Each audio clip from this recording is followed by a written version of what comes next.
এইখিনি চুলি মই 8 মাহৰ আগতে স্মুথিং কৰিছিলোঁ আৰু তাই স্পা বাৰু লোৱা নাই আৰু আজি স্পা কৰিছে ষ্টিম কৰি তাইক চুলিত হাইলাইট কৰিছোঁ আৰু চুলিখিনি মানে তাইক মই প্ৰটেকশ্যন দি হাইলাইট কৰিছোঁ যাতে চুলিখিনি বেয়া হৈ নাযায় আৰু চুলিখিনি কালাৰটো চব বহুত ধুনীয়া হৈছে মই দুটা কালাৰ মিশ্ৰণ কৰিছোঁ ইয়াৰ কালাৰটো ওলাবৰ কাৰণে আৰু ৰ'দত এটা বেলেগ এটা কালাৰ ওলাব বহুত ধুনীয়া লাগে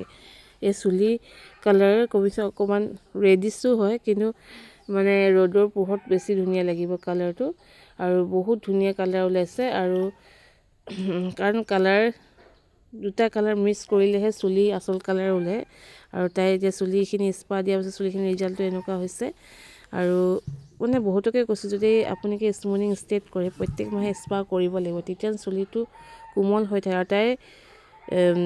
য'ত হোষ্টেলত থাকে তাত পানীটো ব্লিচিং দিয়াৰ কাৰণে চুলিখিনি অকণমান ডেমেজ হৈ গৈছিলে আৰু তাই এতিয়া কালাৰটো বেলেগ ধুনীয়া লাগিছে আৰু তেনেকুৱাকৈ মই চুলি কালাৰ কৰিছোঁ ক্লাছ মাৰিলেও ধুনীয়াকৈ উলিয়াই পৰে আৰু বহুতে তাই ভাল পালে আৰু তাইৰ মুখৰ পৰাই শুনকচোন কালাৰ আকৌ আহিবা মোৰ ওচৰতে স্মুথিং কৰিছিলে তাই স্পা বহুত দিন কৰা নাছিলে ন চুলিটো ডেমেজ হৈ গৈছিলে এতিয়া তাইক স্পা কৰি কালাৰ কৰি দিলোঁ কালাৰটো চাব পাৰে এইখিনি